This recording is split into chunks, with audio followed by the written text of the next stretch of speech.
Un episodio más de Inmuebles sin Filtros con un invitado muy especial que teníamos muchas ganas de que viniera al programa, Miguel Gómez. ¿Cómo definiría? Como gran fanático y aplicador del nuevo urbanismo.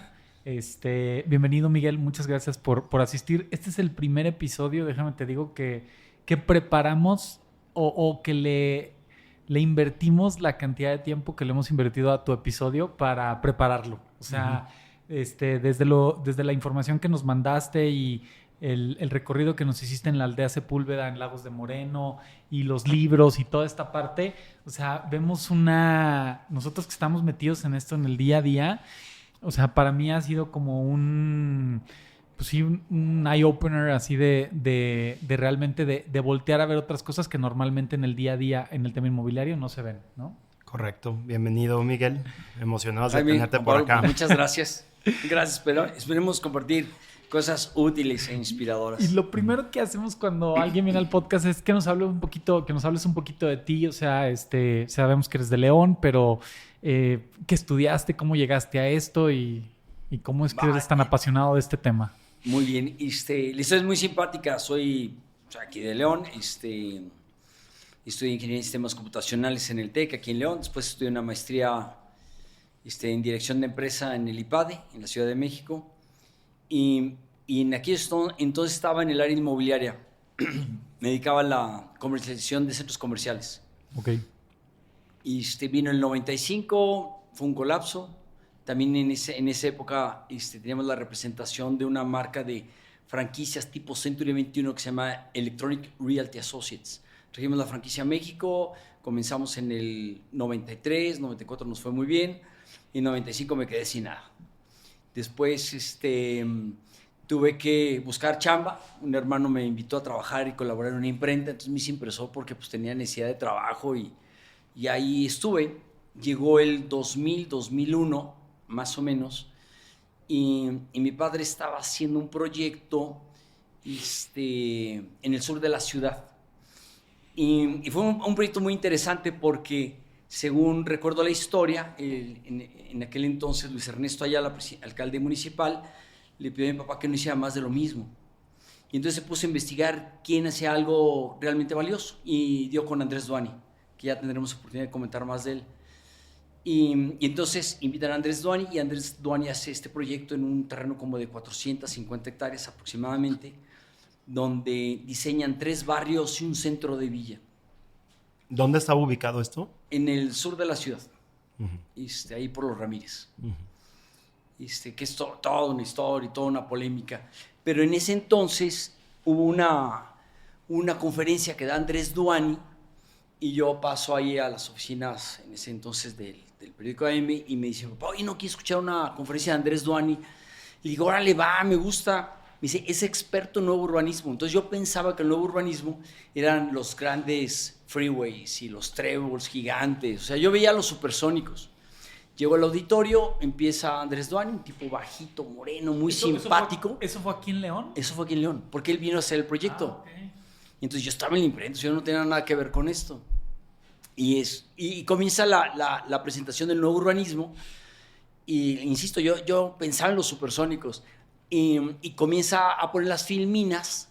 Y las filminas, primer filmina San Miguel de Allende, segunda filmina, tercer filmina. Para la quinta filmina San Miguel de Allende dije, no, yo me equivoqué de salón. Esto no es nuevo urbanismo, pues es San Miguel de Allende, que eso que va a tener de nuevo, ¿verdad? Y quedé impactado de la conferencia. Me pasaron varias cosas por la cabeza y la primera, que fue muy simpática, nosotros con la familia, con Alejandro, mi cuñado, íbamos a San Miguel porque había cosas muy padres de decoración y arquitectura y la pasabas muy bien. Y entonces existía el rumor de que en San Miguel de Allende la gente la pasaba muy padre porque había cristales subterráneos y ellos generaron una vibra especial. Y entonces cuando la gente iba a San Miguel la pasaba muy bien. Después de ver la conferencia de Andrés Duany dije, no hombre, ¿qué cristales ni qué nada? Es el urbanismo lo que te permite tener una experiencia muy viva, muy padre en esa ciudad. Y dije, caray, esto es diferente, ¿no? Y Andrés comienza a platicar de muchos temas de urbanismo, ya platicaremos de algunos, pero me di cuenta cómo es que una ciudad influye en la vida de las personas, de la persona y de la comunidad. O sea, transforma la vida de las personas y de la comunidad. Entonces dije, caray, eso vale la pena. Y entonces decidí abandonar la imprenta y abandonar todo y empezar a aprender de nuevo urbanismo, que realmente es el viejo urbanismo. En Estados Unidos ese movimiento se llama nuevo urbanismo, porque para ellos es nuevo, pero para nosotros es el viejo urbanismo, que es una corriente para crear comunidades. Entonces de ahí le agarro el amor al urbanismo y me pongo a aprender. Yo no teniendo nada que ver con arquitectura ni urbanismo, me pongo a aprender. Fui a muchos congresos de nuevo urbanismo, me leí todos los libros, caminar todas las ciudades, y eso me ayudó a sensibilizarme y a aprender del tema, que es realmente fascinante. Entonces de ahí viene. Y luego, pues me hice un verdadero fanático de Andrés Duany y todo lo que hacen en el Congreso Nuevo Urbanismo. Soy miembro del Congreso Nuevo Urbanismo y así es como llego a este tema. Yo tenía algo de contexto de cómo habías llegado, pero no sabía que había sido tan circunstancial de, oye, está aquí platicando, pásale a la conferencia. Qué Sí. padre que tuvo ese efecto en ti. ¿Andrés Duany sabe esto? ¿Tú que tienes una relación cercana con él? Sí, le platiqué, le cayó muy en gracia, porque él platicaba, que también es muy buena anécdota, él platicaba que él estaba en Arquitectónica. Arquitectónica es una de las grandes firmas de arquitectura fundadas o basadas en Miami. Es arquitectura contemporánea, con el estilo de Miami. Él es uno de los fundadores, y él escucha una conferencia de León Krier. Y dice que una vez que escuchó la conferencia dijo, no, estoy equivocado, ese no es el camino correcto, y deja Arquitectónica y con su esposa Elizabeth Plater-Sieber fundan DPZ y se dedican con un grupo de personas inquietas, forman el Congreso Nuevo Urbanismo en Estados Unidos y hacen su taller de DPZ. ¿Y cuál es como la idea o la esencia de este Congreso de Nuevo Urbanismo? El objetivo central es hacer ciudades para las personas y para la comunidad. O sea, todo aquello que ayude a que las personas vivan mejor, ese es el objetivo central. Y después se ayudan de muchas herramientas que han descubierto y que han creado y recapitulado. Entonces han hecho un montón de herramientas para poder diseñar mejores ciudades. Y luego la ciudad es bien interesante porque el Congreso está inteligentísimamente bien armado. O sea, está bien estructurado. Tienen la escala de metrópoli-ciudad, tienen la escala de barrio, villa, y tienen la escala de cuadra y edificio. Entonces significa que el nuevo urbanismo puede aplicarse desde un edificio hasta toda una región metropolitana. Ok, y digamos ahí la influencia viene desde lo individual hasta lo general y viceversa, ¿no? O sea, ¿Sí? Es como se necesita tener un contexto en esa parte. O sea, aquí decías tú, puedes decir algo que me mencionaba ahorita, lo de San Miguel de Allende. ¿San Miguel de Allende se pensó así? ¿O más bien es un accidente que sucedió y luego se analiza y se da cuenta de la bondad de eso? ¿O? Creo que en lo general, en las buenas ciudades no es casualidad. Normalmente es planeación.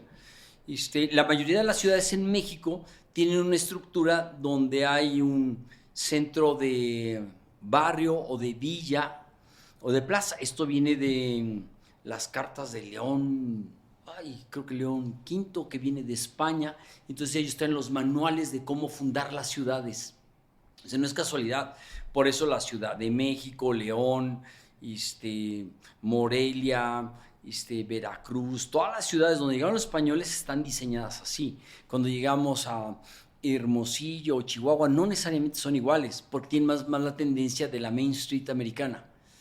Ok, sí, acá es como el cuadro del centro histórico. El cuadro del centro histórico, así con es. el jardín principal, El jardín la iglesia, principal, las oficinas de gobierno. así, Palacio y el municipal, mercado. sí. Entonces los poderes sociales amplios están ahí, ¿no? El comercio, la economía, la iglesia, el poder político, todos están ahí.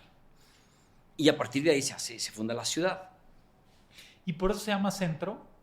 O sea, es como... Es muy probable, no estoy seguro, pero es muy probable. Ya las nuevas teorías que investigan el desarrollo urbano hablan mucho de crear centralidades. Porque las centralidades tienen una dinámica bien interesante, bien natural, podríamos decir. Que eso tiene que ver después con una técnica que tiene el Congreso Nuevo Urbanismo, que decodificó de las ciudades o los pueblos donde funcionaba muy bien. Entonces ahora ellos les llaman TND, Traditional Neighborhood Development, o sea, desarrollos de barrio tradicional. Entonces lo que hicieron fue decodificar esos barrios que funcionan muy bien y los pusieron como una receta. Y entonces esos barrios tienen una lógica, digamos, muy natural. Y si quieren les explico, porque es bien sencillo. O sea, la idea es que las personas caminamos y entonces las personas puedan tener muchos de sus satisfactores cotidianos caminando. Y entonces podemos caminar, la mayoría de la población, 10 minutos, sin mayor problema. Caminar 10 minutos a 5 minutos es un radio de más o menos 410 metros. Entonces, si haces una circunferencia, son más o menos 50 hectáreas. De ahí viene el tamaño del barrio. Entonces, la idea es que en ese barrio, en esa cobertura peatonal, estableces un barrio. Y luego haces otro barrio, y luego otro barrio, y otro barrio, y otro barrio. Y de esa manera se va replicando estas células. Entonces, caminas, al centro están los servicios generales de todo el barrio. En el centro tienes más densidad. Ahí puede haber departamentos, casas pequeñas. Y conforme te vas yendo a la orilla, va cambiando la configuración urbana a algo de centro urbano, a urbano general, a suburbano y podría ser una zona agrícola, dependiendo de dónde se encuentre el barrio. Pero esta configuración permite que haya mezcla de casas, por lo tanto mezcla de población, la facilidad y la asequibilidad de los bienes y servicios pues, están a pie. Y esto hace que pues, toda la gente tenga sus servicios, pues no a la mano, sino a pie. Y eso funciona muy bien. Y tener acceso a todos los bienes y servicios es clave. Por eso los barrios de antes pues, no estaban cerrados, ¿no? Ahora tenemos una contratendencia de cerrar las comunidades o los asentamientos humanos, que es otra cosa. Pero bueno, el punto es que el Congreso Nuevo Urbanismo decodifica lo que funciona muy bien y lo pone en una receta a través de sus códigos y los códigos basados en la forma física que podremos platicar más adelante. Y todo esto parte mucho del análisis de qué salió mal, ¿no? O sea, como que pareciera... Yo tuve la oportunidad de ir con Miguel y con mi hermano y mi tío Juan Carlos a Congreso Nuevo Urbanismo en Kentucky. Eso debe haber sido como en el Louisville, en el 2021, sí, 2022 más o menos fue, sin saber nada de esto. Entonces, que el Congreso Nuevo Urbanismo y pues aprender. Y la verdad es que, o sea, se ve que la gente que está exponiendo aquí causas está trabajando en desarrollos, pero sobre todo lleva años, décadas de analizar lo que no funcionó. O sea, es análisis y análisis. Y ahorita me gustó mucho como lo dijiste, decodifican, a ver, ¿por qué la gente que está aquí pueden ser desde que está más feliz o consume más o vive más? ¿Qué es lo que está pasando en esta ciudad o en este pedacito de la ciudad? Lo decodifican y lo empiezan a explicar literalmente con diagramas. O sea, entonces te presentan ejemplos de cómo funcionaba un espacio antes, cómo lo intervinieron y cómo funcionaba después. Y todo como con mucho respaldo científico. Esto es algo muy, muy importante. O sea, qué bueno que Miguel trajo estos libros porque, o sea, aquí tienes literalmente lo que representa la toda esta corriente, ¿no? Y debe de haber mucho más. Sí, hay como dos corrientes de estudio que se intersectan y ayudan a esta promoción de la creación de comunidades. Uno de los orígenes, les comentaba, es Jane Jacobs, por ahí de 1960, con su libro de La vida y la muerte de las grandes ciudades americanas, donde más que ser un libro de urbanismo, es un libro social, o sea, de sociología, de cómo es que vive la gente, cómo es que la comunidad se integra, cómo se crea el tejido social, qué funciona, qué no funciona, qué lo destruye. Jane Jacobs hizo un movimiento comunitario para evitar que los freeways entraran a Manhattan. Esa fue como su gran lucha, que es todo un tema. Y entonces lograron hacer que los freeways no entraran a Manhattan. Esa fue su lucha, pero era un tema social. Y en otra vía, Andrés Doani tiene un libro, Suburban Nation, donde hablan de cómo es que la suburbia y el sprawl, que es este término del desparrame de la ciudad, que la ciudad crece de manera desordenada, carga con costos altísimos para el ciudadano y para el municipio. Y entonces Andrés Doani lo investiga, y luego ahora hay otros autores que no recuerdo sus nombres, pero han estudiado, o sea, tienen métrica inclusive de cuánto vale o cuánto beneficio puede tener un árbol en la ciudad. O sea, todo está medido. Uh-huh. Y está súper comprobado que el sprawl es carísimo. Es un modelo que no funciona. Es un modelo que viene de allá de Le Corbusier, que quiere hacer la ciudad perfecta a través de la ciudad jardín, donde te conectas vía calles y automóviles, pero se requieren muchísimos recursos. Uh-huh. Y México no los tiene. O sea, en Estados Unidos no funcionó. O no allá también están quebrados los municipios. Eso fue una de las grandes cosas que yo descubrí en ese congreso. O sea, yo como que decía, bueno, pues México es porque estamos jodidos. Allá toda la preocupación era que los municipios ya no tenían dinero para mantener la infraestructura, para mantener la policía en Estados Unidos. Entonces yo dije, híjole, si ellos están así como estamos nosotros, copiando ese modelo. Sí, así es. Estábamos en Filadelfia y Andrés Doani le pregunta al jefe de urbanismo ahí, le dice, oye, y porque nos platicaba todo lo bonito, y dice, oye, ¿cómo van en las finales? Dice, estamos a meses de tronar, o sea, no tenemos dinero. No hay dinero para mantener a la policía, hay limpia, hay luz, y no hay dinero que te alcance. Eso es otro de los... Y por decirte, en esta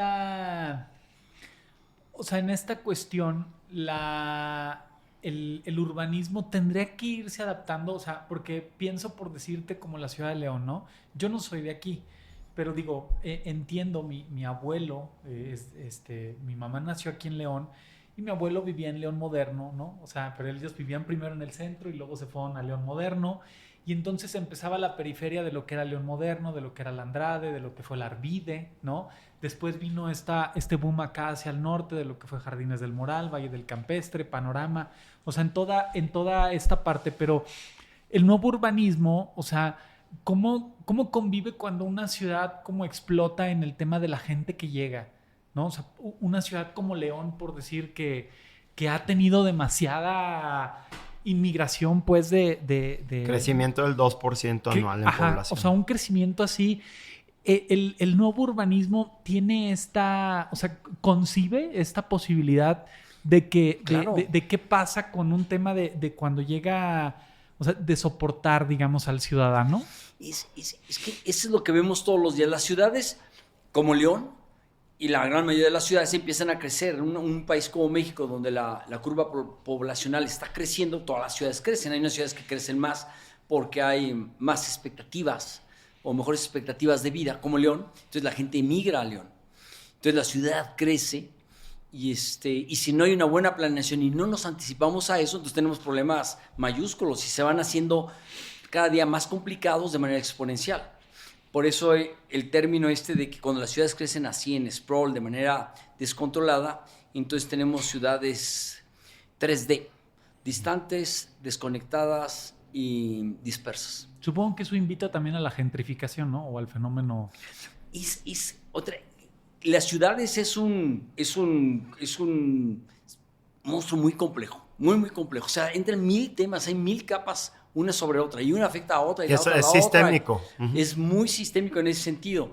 Entonces, por ejemplo, el tema de la gentrificación, ¿qué sucede? Las ciudades crecen de manera desmedida. Quienes tienen recursos y tienen la capacidad de buscar un buen lugar para vivir, van y lo pagan. Un ejemplo así bien claro, pues es Polanco, ¿no? Entonces, la gente rica sabe la calidad de vida que tienes en vivir en un barrio como Polanco, porque funciona como barrio. O sea, el grueso de todo lo puedes resolver caminando y es padrísimo. Y entonces la gente con dinero va y lo compra, y más y más. Entonces, la demanda por eso de la gente que tiene dinero lo ocupa y entonces desplaza a los locales. Uh-huh. Y la gentrificación no de todo es mala. Hay un buen síntoma, es que algo bueno está pasando por ahí. Por eso llegan los de fuera y compran y los corren a billetazos, ¿no? Uh-huh. Pero sí es parte de este fenómeno de que la suburbia, no ofrece todo lo que podría ofrecer. Uh-huh. Y entonces las ciudades crecen y no están planeadas. Y efectivamente, en los municipios donde la ciudad va creciendo, lo que se está generando es una deuda para el futuro. Un dato que había así como un dato gordo que había antes de la pandemia, pero no ha cambiado mucho, es que en los últimos 30 años la población del país había duplicado, pero el territorio se había sextuplicado. Entonces, el no hay territorio manera de ocupado, sí. Sí, el territorio ocupado. Entonces, es como si tú te casas, estás con tu pareja y vives en una casa, 30 años después tienes 2 hijos y tu casa mide 6 veces ese tamaño. Pues no hay manera de mantenerlo. No hay manera. Ni para el ciudadano, ni para el municipio. Uh-huh. Pero lo que sucede es que están desfasadas las cuentas. La suburbia que hoy se empieza a construir, los costos se van a ver en 10 años. Y entonces el municipio no le apura, porque hoy quizá le pagaron unos permisos, unos derechos de agua. Ya ni va a estar el que está ahorita. Ya ni va a estar. Y entonces, pero en un futuro, bueno, hoy lo vivimos en León, todos los asentamientos irregulares que hay que regularizar y que hay que llevarle servicios, que es el extremo, ¿no? Pero es también expansión descontrolada. Uh-huh. Entonces, estás endeudando a la gente en su futuro. Entonces está fuerte. Y una pregunta en este sentido. Mencionabas al inicio que una ciudad puede componerse de villas o de bloques como de 50 hectáreas. Uh-huh. No sé si sí. Estoy correcto. O sea, una invitación también a construir una ciudad es como que esté compuesta de mini ciudades. O sea... Sí, es buenísimo eso. De hecho, me tocó hacer una propuesta hace ya algunos años en el Implan, que no prosperó, pero la teoría inclusive viene de Leon Krier. Leon Krier en sus libros hace dibujos geniales. Y entonces dice que en nuestras ciudades viven gigantismo. Entonces pone un monito normal y luego después de muchos años es un monstruo. O sea, creció muchísimo. Y ese no es la manera natural de crecer. La manera natural de crecer es que tú tienes niñez, creces adulto, te juntas con tu pareja y vuelves a tener un hijo. O sea, no sigues creciendo de manera desmedida y mañana medimos 30 metros. Uh-huh. No. Nos vamos replicando.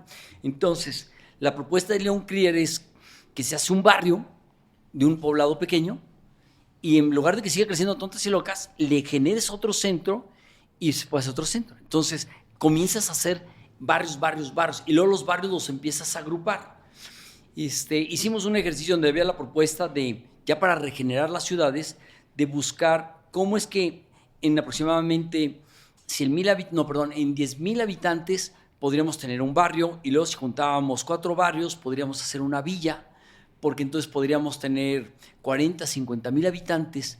Y lo interesante es cómo es que esas comunidades geográficas, la población que vive ahí genera una cierta demanda. Y entonces un barrio tiene demanda, voy a inventar, es un kinder, puede ser muy fácil en un barrio, uh-huh. Pero no tienes demanda suficiente para una secundaria. Pero si consigues 4 de esos y los juntas y en el centro de esos 4 pones una secundaria, tiene sentido, uh-huh. Porque queda muy cerca de esos 4 barrios. Y si juntas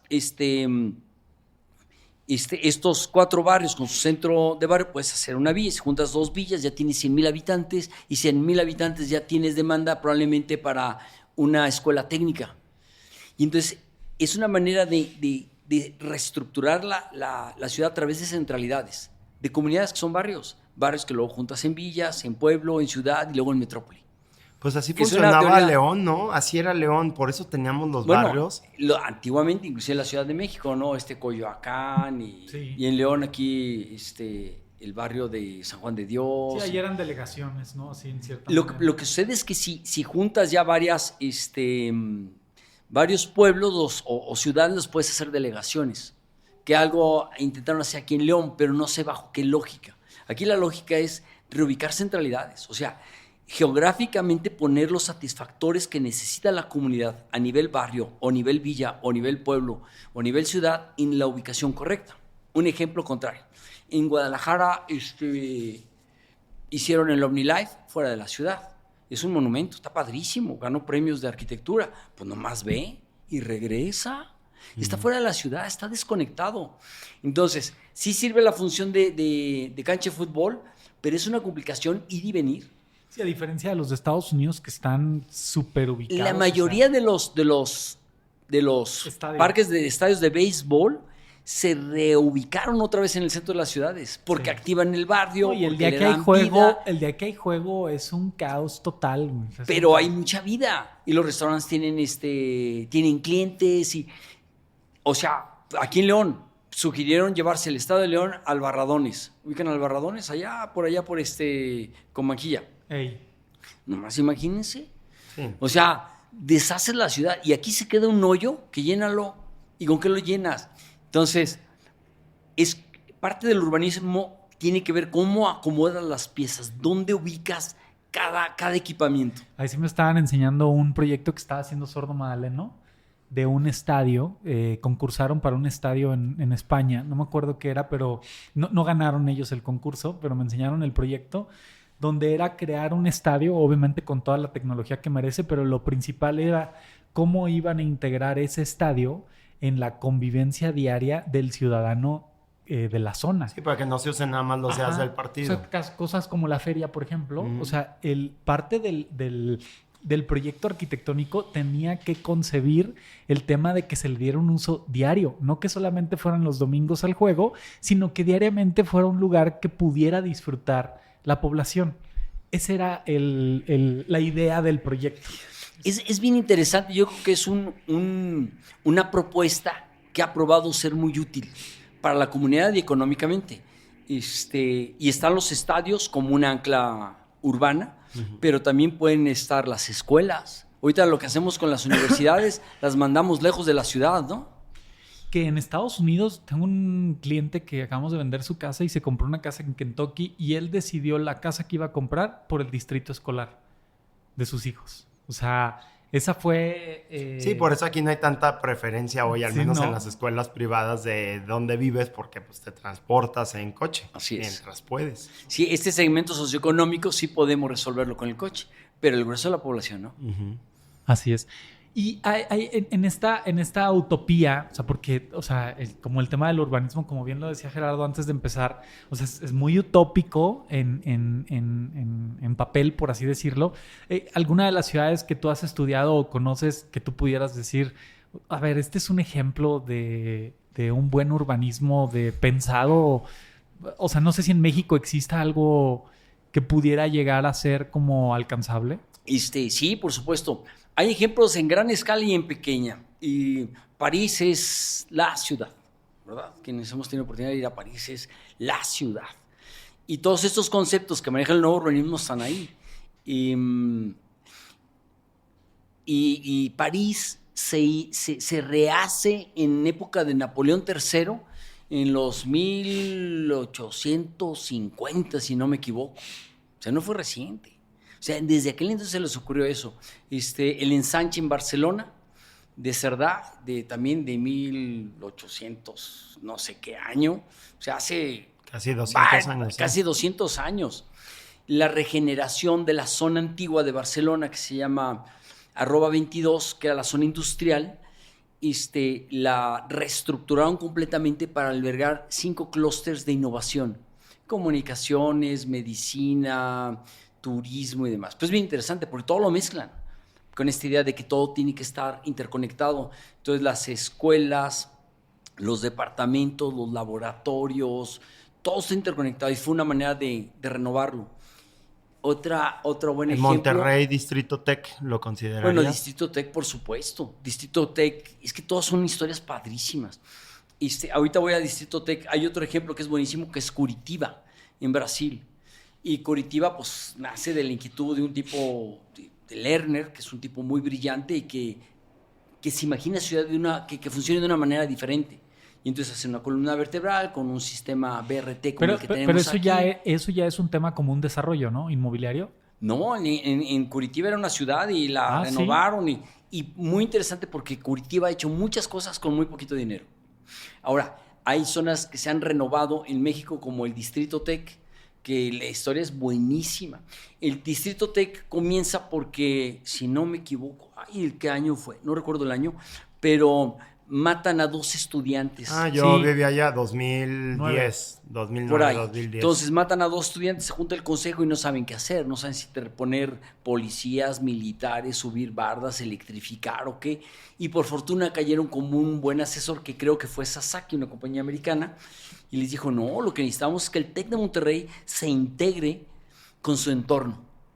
Y entonces delimitaron un polígono que incluye el campus del TEC de Monterrey de 450 hectáreas más o menos, y Juan Antonio Torre, que fue el que dirigió esto, pues se pusieron a estudiar todo el entorno. Todo el entorno estaba degradado. O sea, las rentas baratísimas, todo abandonado, todo sucio, mal. Y entonces se pusieron a la salías tarea. de las rejas del TEC principal. Yo estudiaba justo en esa época ahí. Salías de las rejas del TEC principal y ya lo de los alrededores estaba terrible. Era batalla de bienes por cobrar el estacionamiento, comercio de mala calidad. Mala calidad. Básicamente nada. Y entonces el TEC de Monterrey se pone a trabajar en cómo es que ayuda a la comunidad y cómo el TEC se integra a la comunidad. Entonces comenzaron a quitar bardas del TEC de Monterrey. Inclusive hay una foto muy padre donde la barda, que eran unos postes sobre rectoría, eran como unas lanzas hacia afuera, que parecían así como agresivas, ¿no? Sí, amenazantes. Amenazantes. Y entonces las quitaron, pusieron jardines, ampliaron las banquetas del exterior, quitaron los cables. Empezaron con una cuadra. Sí, ya pusieron venados. Y ahora los fines de semana los vecinos pueden ir a jugar a las canchas del TEC. En fin, se abrió un espacio público. Así es. Entonces se ha renovado de manera importantísima. Está documentado por el TEC de Monterrey el impacto de haber hecho ese distrito. Entonces sí es buen ejemplo de renovación. No ha habido muchos ejemplos de renovación en México, lamentablemente. Pero sí hay. O sea, hay desde un Barcelona, desde Copenhague, Melbourne. Hay muchísimas ciudades que se han metido en esta dinámica de renovar sus ciudades para la ciudad, para los ciudadanos. Entonces es un enfoque bien interesante, porque es un tema de visión.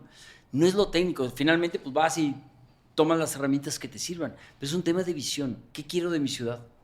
¿Y por dónde, o sea, una ciudad como León, que está tendiendo a esto, al sprawl, a la extensión territorial, todos los nuevos desarrollos embardados, ¿por dónde lo empiezas a atacar? ¿Lo atacas a través de políticas públicas? ¿Lo atacas a través de convencer a los desarrolladores de cómo hacer las cosas?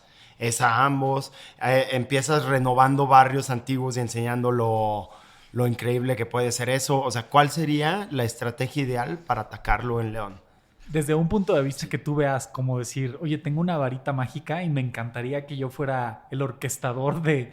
O sea, estaría padre como analizarlo, decir, a ver, decir, a ver, yo haría esto, así como si fueras un director de orquesta con ideas muy irrealistas, por así decirlo, pero aplicables. Y la otra también en un sentido realista de qué realmente sí se puede hacer. O sea... Y todo esto a bajo costo, por favor. ¡Claro! Yo creo que, en mi entender, lo más importante es tener una visión de una ciudad que está enfocada a la persona y a la comunidad. Porque a partir de ahí 1000 ideas y 1000 aplicaciones pueden surgir. Y en diferentes escalas, porque tener una ciudad del tamaño que tenemos no es nada fácil. O sea, es complicadísimo.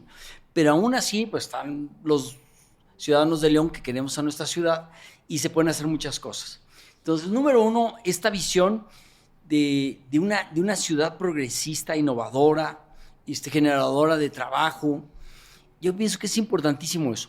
Y luego cómo el entorno, cómo el escenario que es la ciudad se presenta a los ciudadanos. Entonces, con esas ideas podríamos pensar en algunas estrategias. Por ejemplo, ya habíamos platicado de que cuando se mencionan estos propósitos que queremos para la ciudad, a veces es difícil lograrlos porque los reglamentos de ordenamiento territorial no te lo facilitan. Y eso tiene que ver con la metodología para hacer la Carta de Ordenamiento Territorial de las ciudades. Entonces, queremos construir algo y tenemos que ver Lo que coloquialmente se le conoce como el POTE o el exactamente, ahora el POTE, pero PEMDOET. lo que tenemos en León y en la mayoría de las ciudades es que tenemos todo zonificado. Aquí hay densidad H7, H3, industria ligera, industria pesada, comercio, servicios, pero todo está segregado, o sea, todo está separado. Y eso no ayuda. Entonces, creo que una herramienta que está disponible son los códigos basados en la forma física, donde su objetivo es construir comunidades, no nada más asignar usos y destinos al suelo. Y esa herramienta podría ayudar mucho porque los nuevos desarrolladores o los desarrolladores podrían usar esta herramienta para hacer barrios. Porque si yo quiero hacer un barrio en un terreno de 40 hectáreas, lo más probable es que me digan es H3. ¿En qué consiste esta forma de hacer las cosas de las figuras? De código basado en forma. Código basado en la forma física. me voy a desviar tantito de la pregunta para comentarles. Es una herramienta que desarrollaron en el Congreso de Nuevo Urbanismo para ordenar el territorio. Pero es bien interesante. La manera en que hoy en día ordenamos el territorio tiene que ver con unas leyes que importamos de Estados Unidos, que es la zonificación. Todo tiene que estar zonificado. Y las metodologías que nos llevan al diseño del territorio en León tienen que ver con cómo es que finalmente damos destino y usos al suelo, pero no cómo es que construimos comunidades. Entonces todo está segregado, entonces estamos obligados a tener una infraestructura vial que no tenemos, lana para hacerla, y no se pueden conseguir muchas de las cosas de las que platicamos, usos mixtos, peatonabilidad, etc. ¿Por qué no lo podemos? Porque tengo un terreno de 40 hectáreas y resulta que en lugar de ser un barrio mixto, con departamentos, casas pequeñas, casas medianas y casas grandes, no lo puedo hacer porque dice que es H3 y entonces, no recuerdo exactamente la regla, pero entonces tengo que tener lotes de 200 metros de 10 por 20 y todos son iguales. Y a la hora que tengo lotes todos iguales, las casas que voy a poner dentro de esos lotes y la población que va a llegar ahí es básicamente el mismo tipo de población. O sea, es muy difícil que vaya una familia grande o una familia pequeña. Entonces, eso hace que cada segmento o pedazo de ciudad esté conformado por un solo tipo de población o de uso. Entonces, aquí está el comercio, y entonces yo al comercio, a la escuela, pues tengo que irme a no sé dónde, porque está lejos. Entonces tengo que ir a la universidad, tengo que irme lejos, y tengo que regresar, tengo que regresar. Y luego, si vivo en mi casa y ya mis hijos volaron, pues no me puedo quedar en el barrio porque tengo que migrar a otro lado. Eso le pasó a la Arvide, por ejemplo. Ese es el diagnóstico de las herramientas y las leyes que usamos para hacer uso de suelo en la ciudad. Entonces, un código basado en la forma física lo que pretende es diseñar comunidades. Entonces, tú comienzas diseñando esas áreas en una cobertura peatonal donde vas a sembrar una comunidad. Y dentro de esa comunidad vas a poner edificios, casas una pegada contra otro, casas que no están pegadas y casas más grandes y quizás hasta campestres en el mismo terreno. Y vas a permitir usos mixtos. Y entonces en el centro pues pones la iglesia y pones algo de comercio y servicios y oficina de municipio, seguridad, la parada de camión. Y entonces cuando haces ese diseño te van a quedar tres como herramientas. Una es el uso del suelo, luego cómo es que diseñaste los edificios, o sea, el espacio privado, cómo está prediseñado, no en su estilo o su lenguaje arquitectónico, sino en volumen, dónde están los accesos principales, dónde están los accesos secundarios, cómo va a influir eso sobre las vialidades. Y esos edificios después te dicen cómo es que va a funcionar el espacio público. Y entonces haces en papel el diseño de una maqueta. Entonces diseñas una maqueta de una comunidad. En eso consiste. Pero lo que estás buscando es hacer una comunidad. No poner un solo tipo de casa, copy-paste 2000, que es ahora cómo funciona el Infonavit, ¿no? Copy-paste 2000. Y entonces ese modelo pues, no permite que la gente siga creciendo en sus casas y bueno, ya sabemos el desastre que pasa, ¿no? Sí, claro. Entonces, puede ser una muy buena herramienta. Otra herramienta muy buena que usó Janet Sitkan en Nueva York, es un caso interesantísimo. Nueva York, ¿no? Su intensidad y su densidad urbana y habitacional, habilitó donde pudo espacios públicos, o sea, plazas, parques, luego los conectó, los bulevares, pero los hizo pensando para la persona, no para que el carro circulara o para que los carros se estacionaran en la ciudad. De esas oportunidades tenemos muchísimas. Puede haber políticas públicas para redensificar la ciudad, porque seguimos creciendo para afuera, pero si se han fijado y vamos a Barrio Arriba, por ejemplo, pues yo no sé qué porcentaje, pero es un porcentaje altísimo abandonado. Y si nos vamos a la Arvide, está abandonadísimo. Entonces, hay mucho espacio intraurbano subutilizado, que ya tiene toda la infraestructura, ¿eh? Y si nos vamos a los centros, también. Y si nos vamos a López Mateos, tragedia, bueno. Y ahí, como bien lo preguntaba Juan Pablo, ¿cuál sería como el paso? O sea, ahorita que ya hay como en León, o sea, ¿es cambiar los usos de suelo, empezar por ahí o empezar a...? Mi entender, y es mi propuesta, no quise que sea la única o necesariamente la mejor, es que sí pudiéramos trabajar con gobierno del estado para poder tener como disponible la herramienta de los códigos basados en la forma física como una herramienta más legal del diseño del suelo, del uso del suelo, del ordenamiento territorial. Eso nos ayudaría muchísimo, porque nos pasó, por ejemplo, en el caso del Dorado, hicimos el diseño de un barrio, pero hubo muchas complicaciones que tuvimos que darle vuelta a la ley porque pues, no nos permitían tener callejones, ALIs, de servicio. Entonces, las cuchillas las mandamos para atrás y eso ayuda a que la comunidad se vea. Pero legalmente era un problema. O en el centro de barrio queríamos poner pocos cajones de estacionamiento porque la gente iba a llegar caminando. Pues hicimos banquetas para que la gente llegara caminando al centro y pudiera tener los servicios, pero la regla te pedía una cantidad de estacionamientos ridícula. Y lo entiendo porque no está pensado como una comunidad. Entonces, ¿dónde empezar? Esa es una. Las áreas públicas, cualquier espacio para hacer parques y demás, funciona muy bien. La redensificación. ¿Cómo es que ponemos equipamiento público, que normalmente viene de gobierno, en centralidades bien diseñadas? O sea, aquí pusieron los hospitales en lo que quedaba de los terrenos del antiguo aeropuerto de San Carlos, ¿verdad? Y los pusieron ahí porque pues ahí estaba el terreno. O sea, no se pensó que si debería ser, voy a inventarme, en una manzana en barrio... ¿Dónde estaba el hospital del 20 de enero? Pues ese estaba ahí. Por ejemplo, lo sacaron. O sea, la gente iba ahí fácil, porque aparte la gente más necesitada, llega en camión, lleva a su enfermo y luego necesita desayunar, ¿no? Y pues necesitas un juguito, o quizás necesitas donde la gente se queda, porque es pobre, y ahora los mandas allá afuera donde no hay servicios. O sea... El otro ejemplo es la UNAM. La UNAM es la manera en la que lo interpreto. O sea, si Barrio Arriba se está vaciando porque se movieron las tenerías de ahí, pues se pudieron haber comprado 1, 2, 3, 4 manzanas y poner facultades por manzana. Ya hay infraestructura vial, ya hay camiones, ya hay agua, ya hay todo. La ciudad está aquí. O sea, los clientes están aquí, ¿para qué te los mandas allá?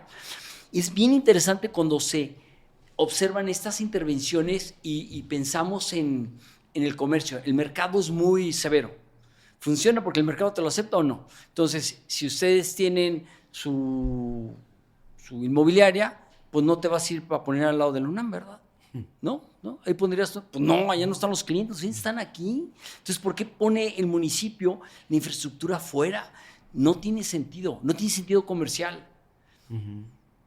Entonces, sí hay muchas maneras de intervenir. Creo que otro que sería clave para León, y ya se ha platicado en varias mesas, es desarrollar el Gran Distrito Calzada, pero como un distrito de innovación.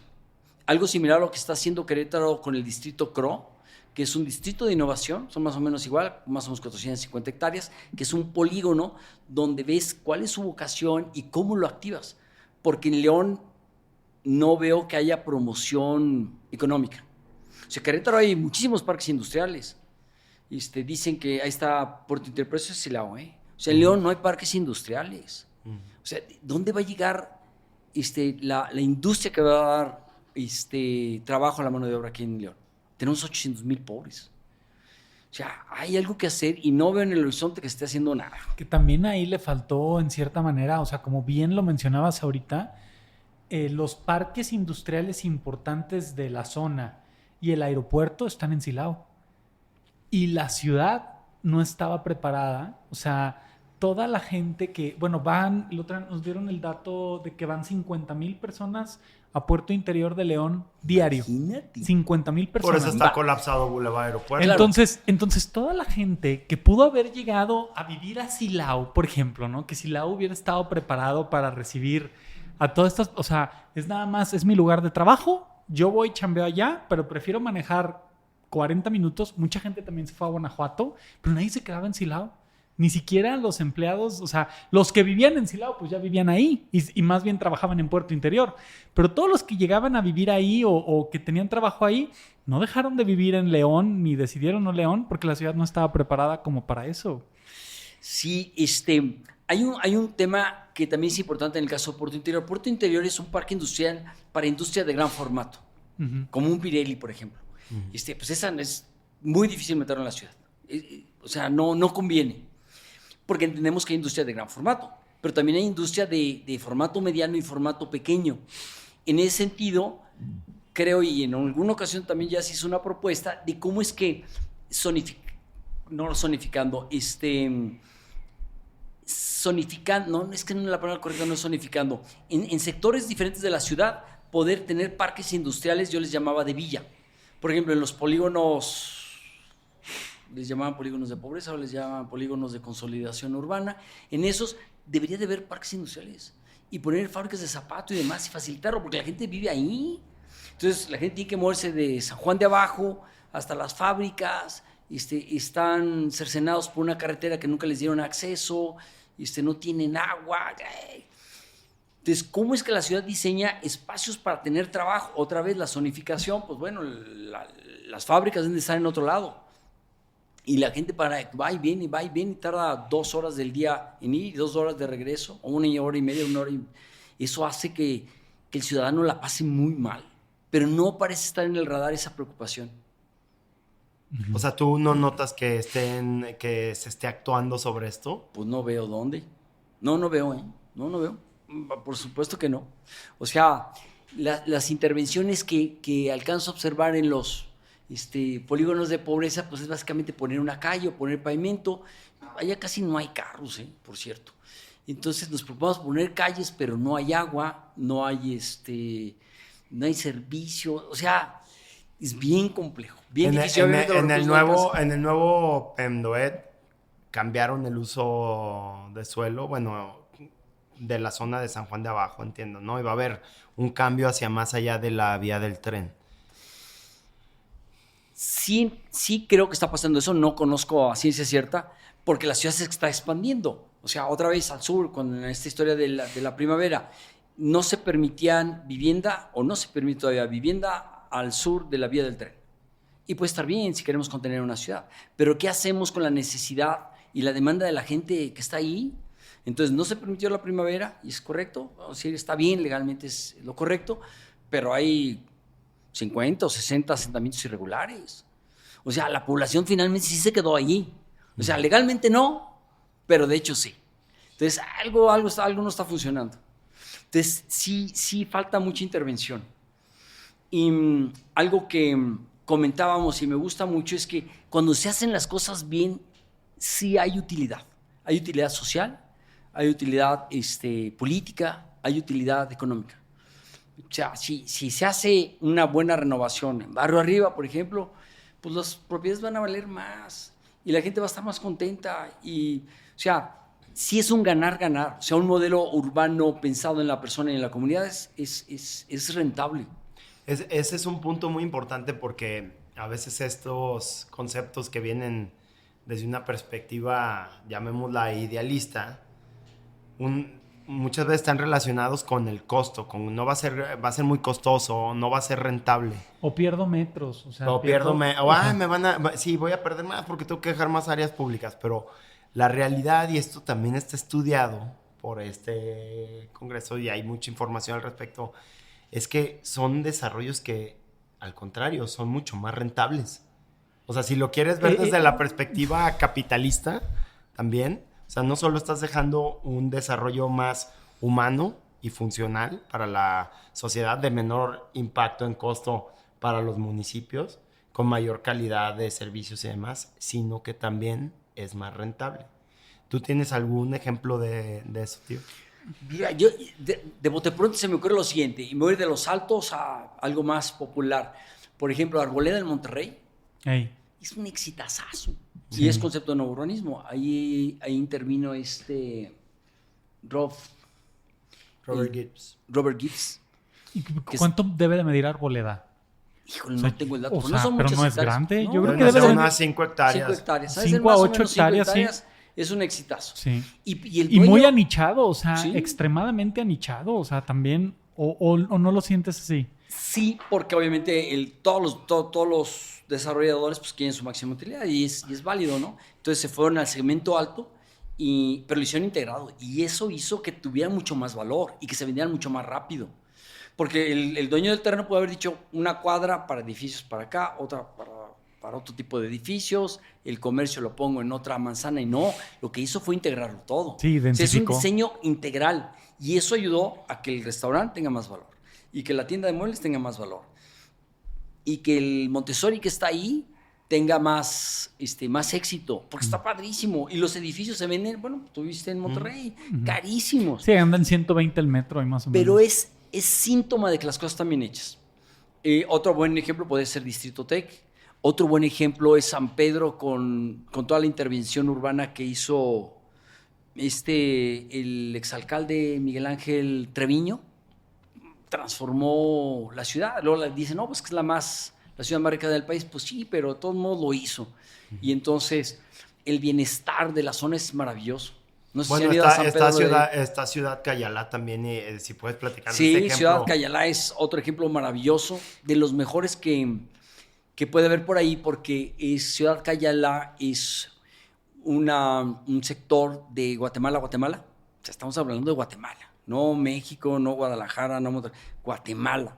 Y ahí hicieron un modelo de este tipo donde el diseñador fue León Crier y apoyados con un despacho local muy bueno, que no recuerdo su nombre, pero total, hicieron un proyecto de usos mixtos donde está estacionamientos en los sótanos, las plazas encima, las calles prácticamente peatonales y de servicio, y después vienen oficinas, servicios, creo que es inclusive hasta está la embajada de Estados Unidos, y en la parte alta hay departamentos. Y también tienen en la periferia de estos barrios zonas habitacionales pero unifamiliares.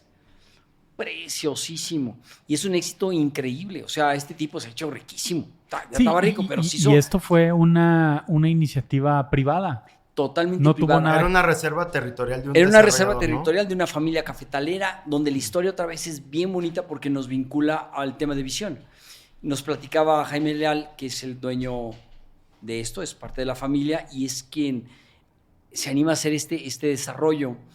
Y platicaba que habían secuestrado por segunda vez a una tía.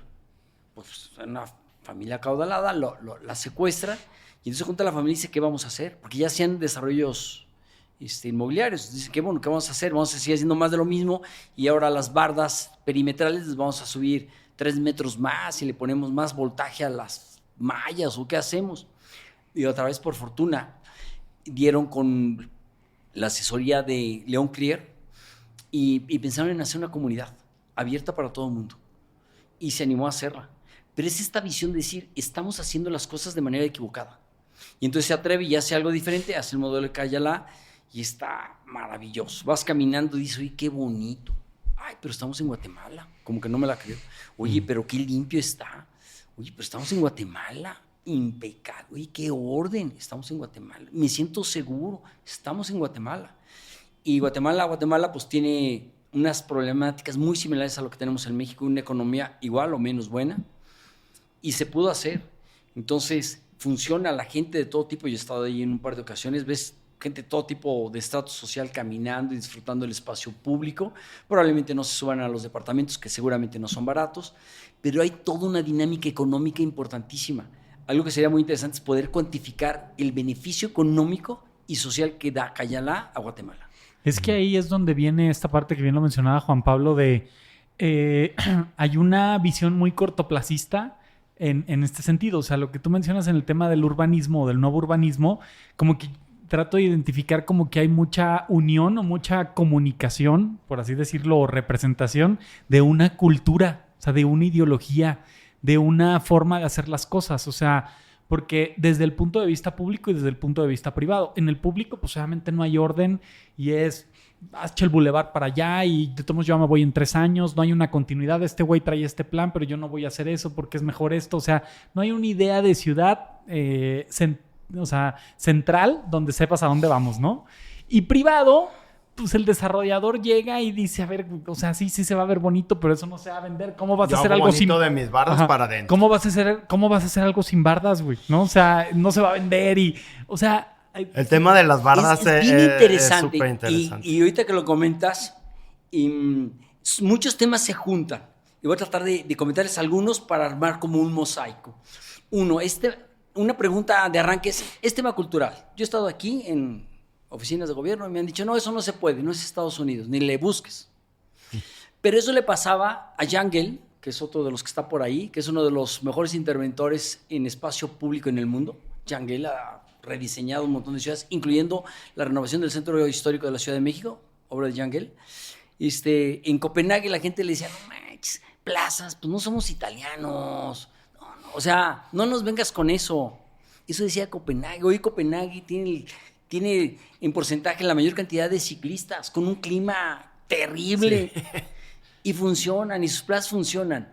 O sea, a veces creemos que tiene que ver más con un asunto de, no, es que esa no es nuestra cultura, no, aquí no funciona. No es cierto. Yo pongo como ejemplo un iPhone. Un iPhone lo usa y todo el mundo lo adopta, o cualquier smartphone, porque funciona. O sea, lo adoptas en cuanto funciona. Y tú vas de paseo y vas a la Roma en México y funciona, y lo adoptas. O sea, no hay bloqueo cultural. Esas son cosas que luego nos cuestionamos, ¿no? Luego, ¿qué sí pasa con el tema del plazo? Porque mencionabas, Jaime, que somos cortoplacistas. Como desarrollo y como ciudad, nos gustan las soluciones sencillas. Entonces, es más sencillo hacer un fraccionamiento cerrado, con el mismo tipo de calle, con el mismo tipo de lote o el mismo tipo de casa multiplicado el número de veces que quepa. Punto.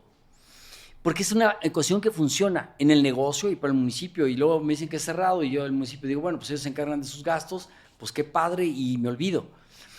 Hacer ciudad, en estos términos, hacer ciudad humana, es muchísimo más complejo. O sea, Cayalá es un modelo muy complejo. O sea, había que hacer estacionamientos, meter comercio, mezcla de comercios, mezcla de vivienda, tipos de vivienda, servicios, hacerlo poco a poco y buscar que la operación en fases además, ¿no? Fuera ayudando a que se engranaran las piezas. Entonces, los modelos de ciudad humana son modelos complejos que nos dan mucha flojera. Por eso el cortoplacismo es lo fácil. Por eso la mayoría de los desarrolladores en las ciudades no les gusta entrar, porque es complejo. Hay muchos temas que entrar.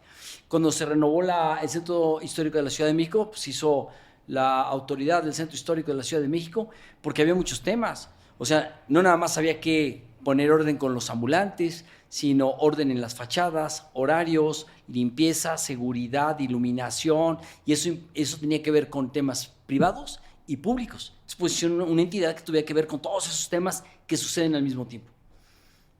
Entonces es bien interesante. Por eso regreso a que normalmente estos casos se dan a partir de alguien que tiene esa visión de hacer algo por su ciudad y trascender por su ciudad. Y ya lo comentábamos, que es un tema padrísimo. Un buen amigo comentaba, Nita Norris comentaba, que los desarrolladores escribimos nuestra autobiografía con nuestra obra. Y es bien cierto. O sea, si vamos a cualquier desarrollo en León o a cualquier ciudad y lo que ha pasado en la ciudad, es el reflejo de la cabeza. Tal cual. Entonces, si vamos a un desarrollo y está limpio, ordenado, con flores y demás, están imaginando quintas. Así es Lalo Gómez. Así es. Y si vamos a un desarrollo no tan afortunado, donde después de 5 años o 10 años es un mugrero, es un desastre, está inseguro, estamos viendo al desarrollador. Entonces es bien interesante. Y te voy a echar un comercial, Juanpa. Tú y tu grupo de Ikigai en Narán lo hicieron con un espíritu diferente, con un espíritu para la comunidad, para sus clientes, para sus inversionistas. Era más fácil pensar nomás en hago departamentos, cuántos se venden a la cosa. No, ustedes pensaron en integrar todo un sistema. Y hoy la vida que tiene Narán es ejemplar y es un edificio. Ahora, ahí en un tema, por decirte, en el punto de vista de desarrollo, ¿no? O sea, en el caso de Narán, o sea, si lo platicas, y perdóname si lo digo así, pero si tú platicas de decir, oye, es que vas a tener vista al centro y todos se van a ver. ¿Cómo, güey? O sea, si todos, o sea, tú vas a ver a todos. O sea, como que no, si tú me vendes a mí esa idea, ¿no? O sea, es difícil como, no, güey. Yo lo que quiero es mi privacidad, ¿no? O sea, pero a lo que voy es... La gente lo puede relacionar con... De hecho, llegaba a hacer el comentario de, pues, como una vecindad. Como una vecindad. Pero una vecindad tiene unos atributos sociales como muy el Chavo potentes. Del 8. Pues, sí, como el Chavo del 8. Genera interacción. Genera interacción. Pues son espacios diseñados para la interacción. Y sí se genera esa interacción, ¿eh? Pero en el speech... No suena tan romántico, o sea, claro. A eso me refiero, o sea, estamos... Es padrísimo, les comento, a mí este mes me encanta porque es bien vivo. fui hace poco a Vallarta y entonces alguien me decía, no, es que no me gusta, yo me cambié de edificio porque no quiero ver a nadie, no quiero encontrarme a los de León.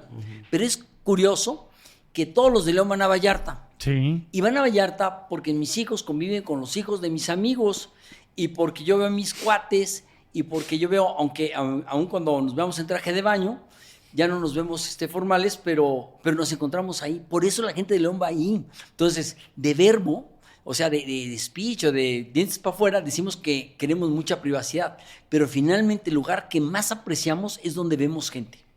Siempre. Entonces, si vamos a San Miguel de Allende es porque ves todo tipo de gente y te encuentras gente. Si te lleva a un lugar donde no hay gente, ¡clac!, no funciona. Entonces, son ideas que de alguna manera pienso yo que los desarrolladores hemos metido en el subconsciente del mercado.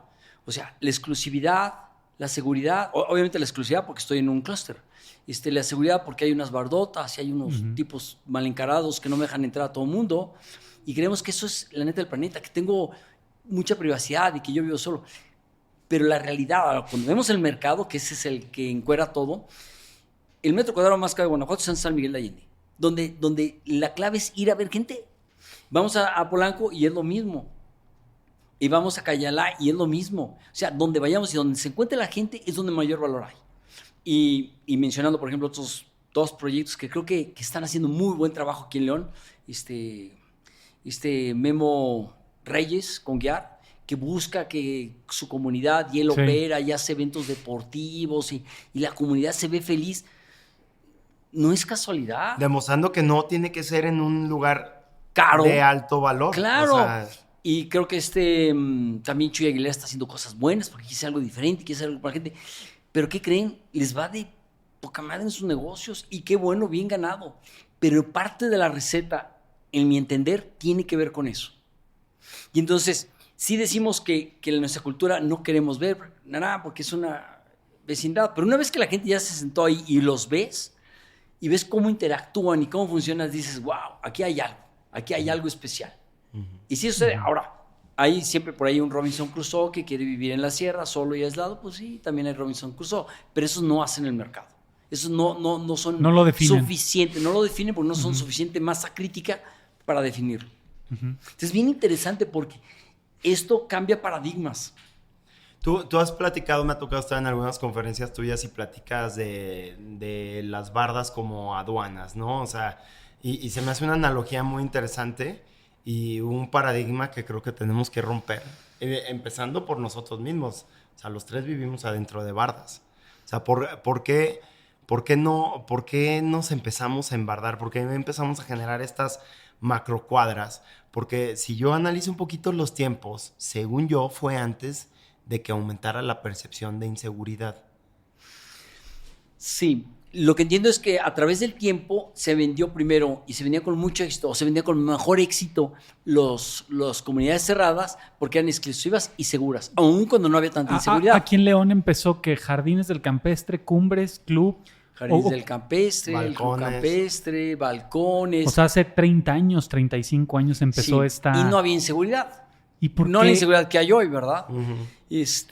Hoy sí se ha reafirmado y es difícil hacer un proyecto sin bardas porque luego el mercado no lo compra.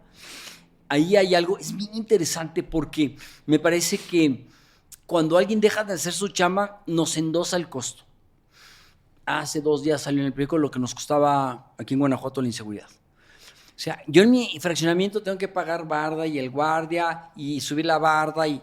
O sea, son costos que se pulverizan y la ciudadanía tiene que pagar porque la autoridad no hace su chamba, que ese es tema de otra mesa. Pero mucho tiene que ver con eso. O sea, si vamos a otro país donde hay ley y se aplica y no hay impunidad, las cosas funcionan de manera diferente.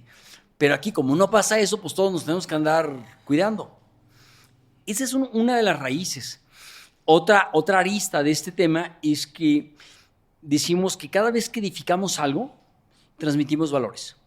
Entonces, si todos nuestros desarrollos, incluyendo nuestras escuelas, son bardas al exterior, lo que le decimos al de afuera es, oye, tú no eres digno, no te puedo abrir este espacio, te tengo que mantener alejado, dudo de ti, seguramente has de ser un ratero.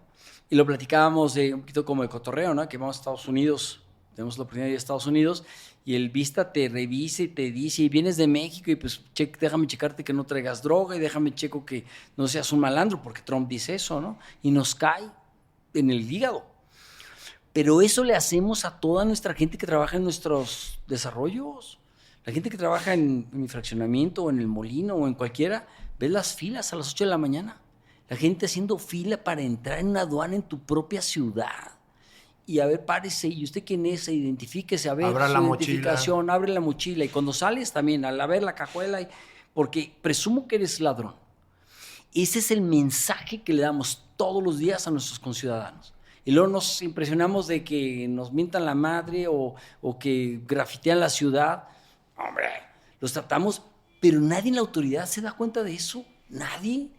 Si hacemos un buen parque, por ejemplo, el Parque Metropolitano, que creo que es un ejemplo de primerísima, la gente se comporta de otra manera, entiendes y ves a León de otra manera, amable, integrado, progresista, libre.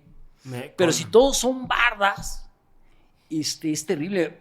Ya han ido quitando algunas, pero había muchos parques donde había canchas deportivas enrejadas. O sea, ¿cuál es el mensaje a la población? Es terrible. Escuelas públicas que parecen cárcel desde afuera. Escuelas públicas que parecen cárceles. Como edificamos, transmitimos valores, buenos o malos. Yo comentaba ahí donde está el Costco en la zona norte, y se pusieron un semáforo para que salga la gente de Costco. Pero todos los que circulan en la glorieta se tienen que parar. Entonces privilegias al privado a costa de lo público. Eso no jala. Pero no nos damos cuenta. O sea, no, así como que no. Pero lo chistoso de esto es que en un inicio sí era así. O sea, en un inicio, puedo decirte, en el tema de la ciudad, en el caso de León, como lo hemos hablado ahorita, todo era abierto. O sea, en un inicio nace así, ¿no? Se mantiene el tema del centro, estas colonias que hemos mencionado mucho de Jardines, Valle, Panorama, La Andrade, Arvide, León Moderno, San Isidro, todo era abierto, ¿no? O sea, todo era abierto, o sea, funcionaba ya así funcionaba y así estábamos. Y en algún momento se decide esto, o sea, de la segregación, los de allá para acá, estos para acá. O sea, en algún momento hay ese brinco, ¿no? O sea, en algún momento, y supongamos que no sé si mundial, nacional o cuando menos local. Sí es una tendencia mundial porque se vende más fácil con bardas. Y luego ahora con el tema de la inseguridad, pues ya es casi un sine qua non, ¿verdad? Sí, o sea, yo me imagino que en un inicio a lo mejor no se experimentaba la inseguridad que se experimenta, pero fue un argumento de venta de aquí vas a estar más seguro, ¿no? Fue un argumento de venta, Jaime.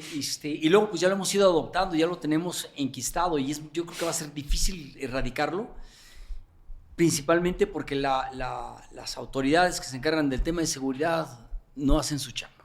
Entonces nos pasan el costo a nosotros. Pero sí ha pasado, es una tendencia, me parece, por lo que he visto, es una tendencia mundial, pero hay países donde no se permite. Platicaba con un amigo en el Congreso de Nuevo Urbanismo, que es australiano, y le preguntaba, oye, en Australia hay los gated communities, las comunidades cerradas. Me dice, no. Y luego, ¿y por qué no? Pues porque no están permitidas. Son países muy desarrollados, ¿no? Porque no están permitidas. Claro. Aquí es un tema difícil. Yo le apostaría que poco a poco fuéramos poniendo más elementos humanos y sociales dentro de lo que construimos. O sea, si hacemos un desarrollo que no sea nada más la misma tipo de casa y para todos, sino que pueda haber diferente tipo de casas, diferente tipo de habitantes, que integren comercio y servicios, que tengan accesibilidad, o sea, que seas accesible, que puedas llegar a ellas. Uh-huh. Porque luego resulta que muchas cosas buenas que tiene la ciudad están privatizadas. Eso, pues es que ahí es donde yo veo, o sea, como una especie de solución a síntomas, ¿no? O sea, hay un tema de inseguridad, ese es un síntoma que está sucediendo, ¿no? La raíz, ¿cuál puede ser? Miles, ¿no? Pero tú dices, no, pues lo que hay que hacer es endurecer la mano, ¿no? Que cuida o ni siquiera se da abasto, pero cuando en realidad hay un tejido social que puede ayudar y fomentar el que no haya tanta inseguridad o delincuencia y te vas como a arreglar el problema de raíz, ¿no? O sea... Sí, Y están, sí, está el ejemplo maravilloso de Colombia, que otra vez por ser un país muy análogo a nosotros, muy parecido culturalmente, económicamente, es muy buen ejemplo y nos sirve porque cuando vemos los ejemplos de Copenhague, pues dices, bueno, pues son educados, cultos, ricos y hasta guapos, ¿no? Sí. Pero te vas a Colombia y te vas a Bogotá y te vas a Medellín y las soluciones de seguridad tuvieron más que ver con intervenciones de regeneración del tejido social. Uh-huh. Y es maravilloso. Y ahí están los ejemplos. Entonces, los parques, biblioteca en Bogotá, el sistema de transporte público, perdón, en Medellín, el transporte público en Bogotá. Y ahorita acordándonos de lo que hicieron en Colombia, me encanta una frase que usa Enrique Peñalosa, que fuera alcalde de Bogotá. Decía que para él una ciclovía era un instrumento muy poderoso porque le decía a la ciudadanía que era igual de importante una persona con una bici de $30 que una persona con un auto de 30,000. Entonces, otra vez, es un asunto de visión y de propósito. Entonces, cuando tú pones una ciclovía con esa intención, con esa visión, pues es muy diferente que simplemente tener muchos kilómetros de ciclovía, porque estás pensando en lo que quieres que sienta y que transmitas en la comunidad. Entonces, en Medellín, cuando se intervinieron las escuelas en época de Sergio Fajardo, quitaron bardas y muros, hicieron las escuelas transparentes. Ya había bordes para decir esto es la escuela y acá está el espacio público. Pero eran transparentes, o sea, los papás podían ver qué pasaba dentro de los salones, qué pasaba en las aulas. Tenían los patios que eran nada más de la escuela, los abrieron para que cuando los padres de familia se reunían con los hijos o con los maestros, ese espacio dentro de la escuela podía ser un espacio comunitario.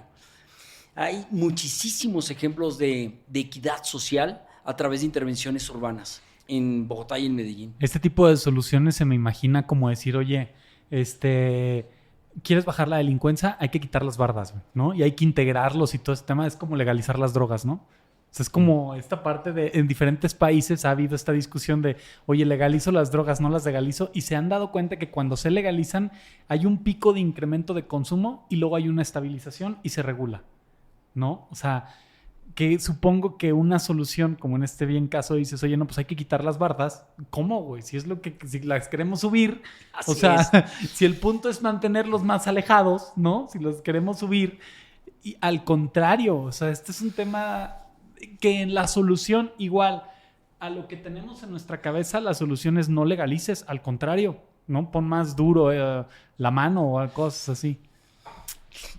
Ahí están las pruebas. Yo pienso que sí es posible y es la mejor herramienta que podemos Sí, pero la usar. Gente, digo, normalmente el común denominador pensaría que es al revés. Piensa que es al revés. Así eso pasó en Medellín. Por eso es bueno estudiar esos casos, sí, revisarlos, vivirlos.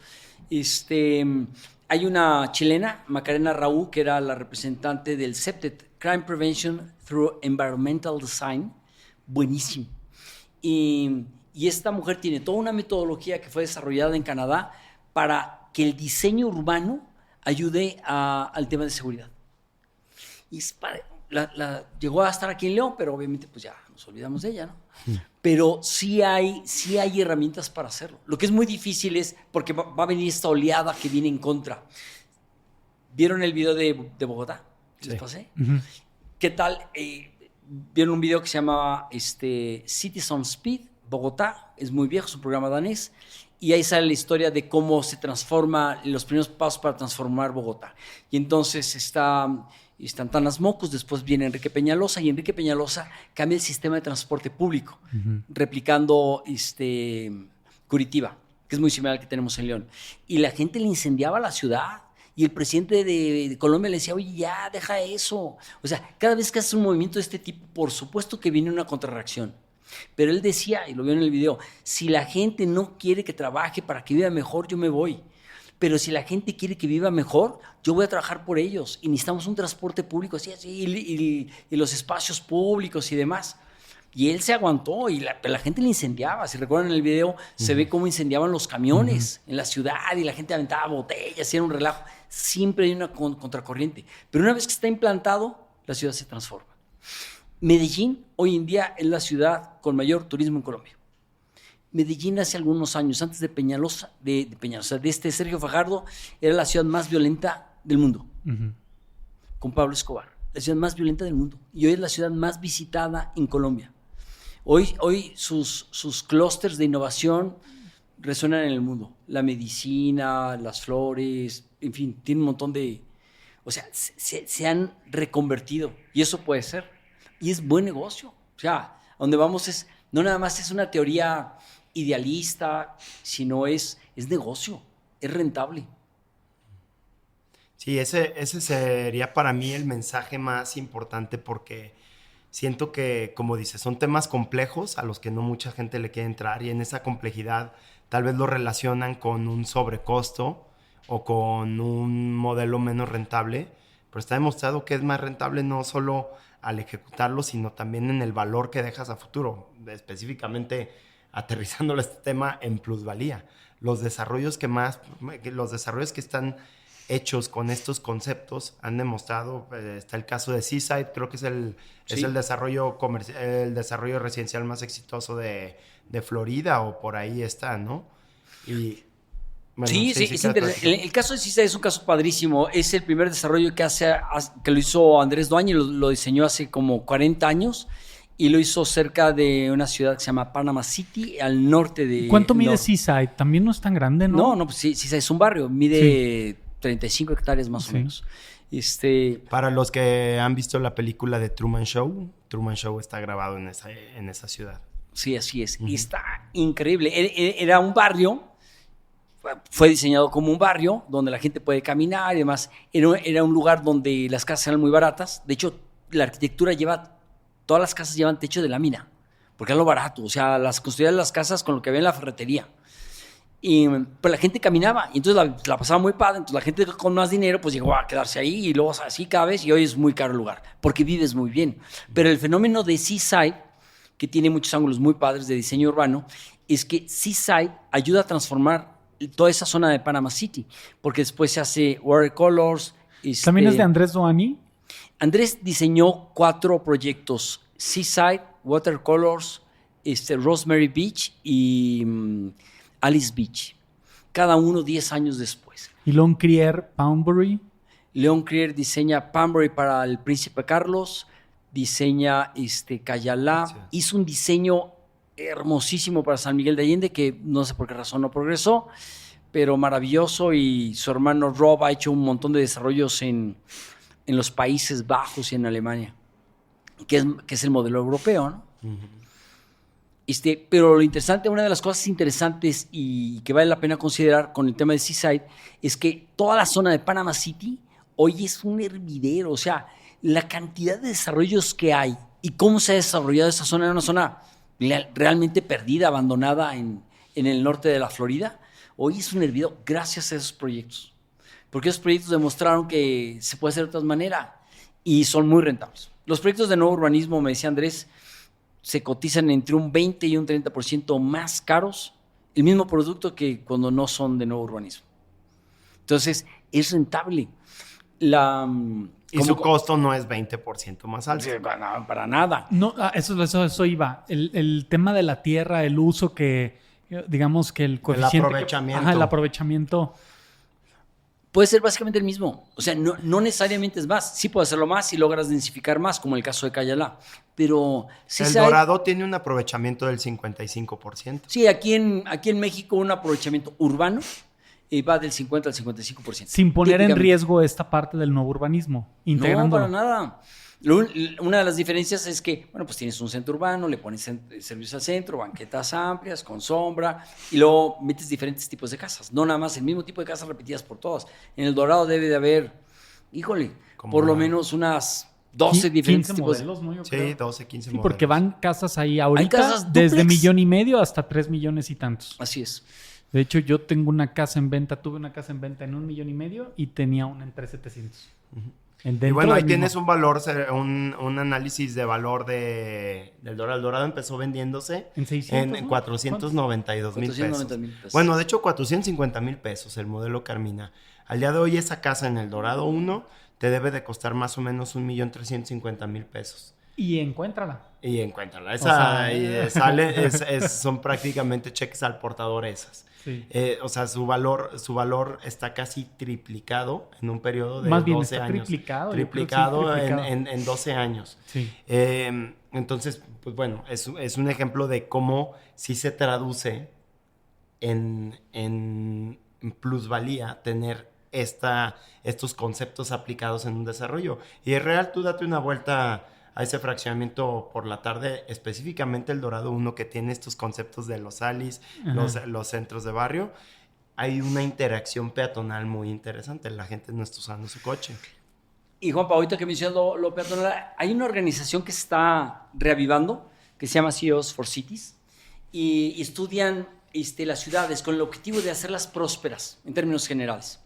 Y han hecho estudios muy interesantes. Uno de los estudios así matadores es que hicieron un estudio donde hacían una correlación de los valores inmobiliarios con el puntaje de Walk Score que está en internet, que el Walk Score es, metes una dirección, la que quieras, que en México, donde sea, pones la dirección y te va a dar un puntaje de 0 a 100. Entre más puntos tiene, significa que tienes más bienes y servicios al alcance caminable. Por eso es Walk Score. Pero entonces hicieron esta correlación de Walk Score con los valores inmobiliarios y el resultado es amplísimo. Creo que tú tienes un dato, Juanpa, de cuánto valen más las propiedades porque son peatonables, o sea, porque tienes esa posibilidad de caminar. Entonces, sí es negocio. Entonces, está muy bien. Cierto, porque tengo algunos datos que traía aquí. Por ejemplo, las zonas más dispersas, el sprawl, genera un costo, este es un estudio en Estados Unidos, genera un costo anual de 3 veces el costo anual de mantenimiento del hogar, o sea, de gastos del hogar, digamos, contra el de una ubicación en una ciudad compacta, en un área compacta. 3 veces. Tal vez no lo estás sintiendo porque lo estás pagando, se va una cosa en este concepto, está en otro concepto, pero si acumulas, si hicieras la suma, el costo es infinitamente más alto. A ver, porque fíjate, ahí sí suena lógico a lo largo del tiempo. ¿Qué diferencia de tiempo tendrá Valle del Campestre y Panorama conforme Cumbres y Balcones? No es tan alejado, ¿no? ¿O qué? O sea, unos 15 años de diferencia de creación. Y hoy 1 metro cuadrado en cualquiera de estas colonias de Jardines del Moral, Panorama o Valles del Campestre, independientemente del tamaño, no lo agarras en menos de 17, 18 mil pesos el metro. Sí, es casi más del doble del valor. Y Balcones, Cumbres y esto, o sea... Ligado también 5, un poquito a un tema muy importante, que es que tú tienes una gama más amplia de usos en una colonia abierta, porque son espacios convertibles, es urbanismo líquido en el sentido de que se puede estar transformando. Cuando una colonia residencial cerrada solo puede ser vivienda unifamiliar de X niveles, ¿no? O sea, no puede tener esa conversión porque pues ahí te encargo.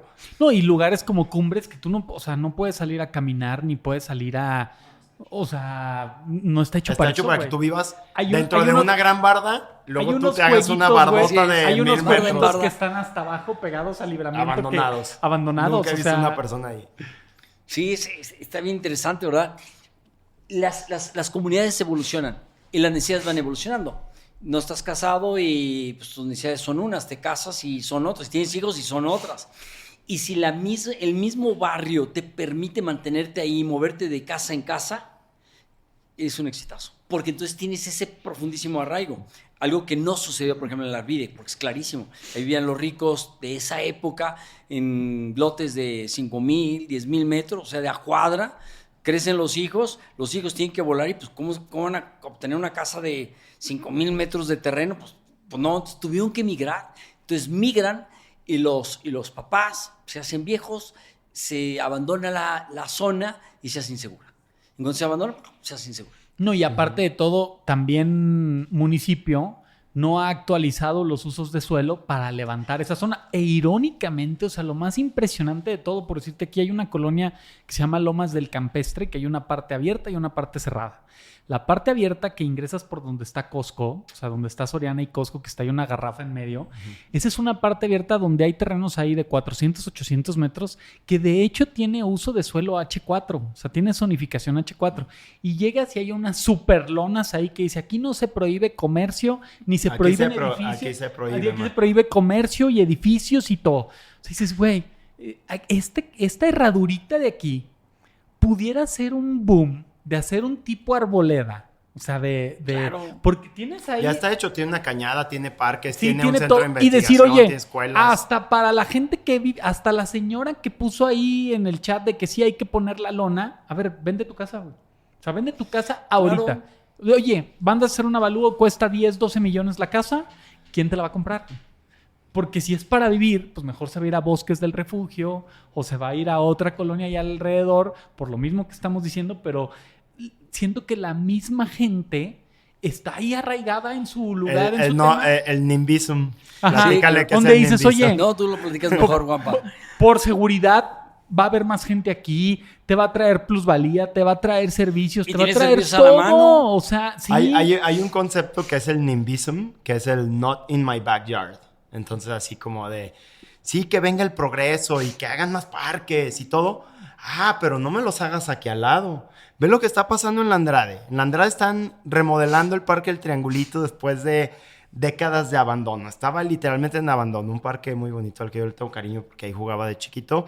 Estaba completamente abandonado, vandalizado, descuidado. Dentro de las obras de Ale, y no voy a discutir si está bien o mal cómo las hizo, que por votaciones y qué proyectos ganaban, gana el proyecto de remodelación del Triangulito. Pero resulta que ahora los vecinos de la colonia están muy molestos porque van a poner juegos ahí. Esta historia ya la habíamos visto en el Parque de Panorama. Porque entonces va a ir gente que no es de ahí a utilizar el parque. Y dices así como de que pues por eso es un parque público y al contrario, va a traer gente nueva, pero lo que está pasando es que ahí hay una restricción de la gente que es en su mayoría gente de la tercera edad, que ya no tiene esta conexión con tal vez tener niños inmediatamente al lado y lo ven como van a llegar aquí a mi zona. Entonces, sí, que se hagan parques y todo lo demás y que se vean mis impuestos, pero no en el patio de atrás, háganlo en otro lado. Y ese concepto es lo que genera este tipo de situaciones. O sea, de que no quiero. Y no necesariamente se trata de llegar a gentrificar y hacer los grandes edificios, nada. Simplemente, ¿cómo cambiaría la calidad de Lomas del Campestre si fuera una colonia de usos mixtos? Obviamente va a haber problemas de estacionamiento, pero por eso lo regulas. Porque si no lo regulas y si no partes de las políticas públicas, si no hay una regulación, de todas formas sucede porque es natural que vaya a suceder. Pero pues, o sea, hay terrenos y casas ahí que se han vuelto invendibles. O sea, hay casas de ahí de 2,000 metros cuadrados. Sí, mansiones. Mansiones, güey. Que tienen unas que hoy bardas podrían ser unos corporativos increíbles, por ejemplo. Increíbles. O sea, increíbles. Yo tenía un terreno ahí de 850 metros en esquina, güey. Para hacer lo que quisieras. Y dice el mapa de zonificación del Implan H4. O sea, sí te alcanza un proyecto. Pero no te dejan. O sea. Sí. Otras volvemos. Es un tema de visión y luego los instrumentos legales, que son el POTE. Y entonces es muy difícil porque tú ya tienes la visión de hacerlo, o sea, tienes la intención de hacerlo, pero luego la autoridad no te lo facilita, ¿verdad? O los vecinos para acabarla de amolar, y luego la autoridad no sé lo que le corresponde y te dejan ahí volando, ¿no? Pues, es bien interesante, nomás un comentario más que hablamos de todo esto. Estos desarrollos como Cayala, Valquirico, que es otro caso de éxito que hay que visitarlo. Hemos visto que Tlaxcala tiene la mayor plusvalía del país y creemos que está relacionado con... Es muy probable que esté relacionado con Valquirico. Pero Valquirico no pasa ni una regla, ¿eh? Ni una. Ni de densidad, ni de mezcla de usos, ni de nada. Pero ese modelo donde la gente camina y la pasa muy padre es muy atractivo, por eso la gente va. Sí, bueno, se nos está acabando el tiempo. Esto da para platicar 3 horas. Te vamos a tener que volver a invitar. Sí. ¿Cómo podemos, o sea, si pudieras dejar una semillita ahorita en quien nos está escuchando, ¿cuál sería? O sea, ¿qué hay que pensar? ¿Cómo invitarías a esa visión de ciudad? Otra vez, en mi entender, la clave parte de la visión y el propósito. O sea, ¿qué pensamos o cómo nos imaginamos que debería ser nuestra ciudad? ¿Qué queremos dejarle a nuestros hijos? Porque somos temporales. En pocos años ya no estamos aquí. O sea, en la historia de la ciudad o de las ciudades no somos nada, absolutamente nada. Entonces, si podemos contribuir con un granito, ¿cuál es esa visión? ¿Cuál es ese propósito? ¿Qué quiero dejarle a mis hijos, a mis nietos? Porque si tenemos esa visión, lo demás se puede dar bien fácil.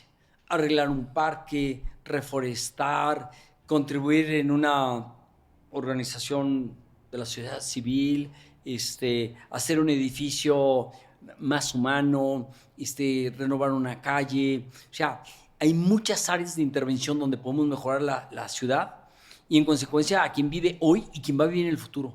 Entonces yo creo que es el punto medular, porque si no existe esa visión y ese propósito, por más técnica, por más libros, por más... O sea, no sabemos cómo usarlos. Lo importante es esa visión y ese propósito. Yo creo que es algo que vale la pena reconsiderar todos los que estamos en el mundo de la construcción de la ciudad. De acuerdo. Pues muchas gracias, Miguel. No, hombre, ha sido toda una experiencia preparar este podcast. Síguenos mandando tarea, ha estado muy buena. Sí. Vamos a seguir divirtiéndonos. Muchas gracias. Sí, gracias. muchas gracias. Gracias, Gerardo. Gracias a ti.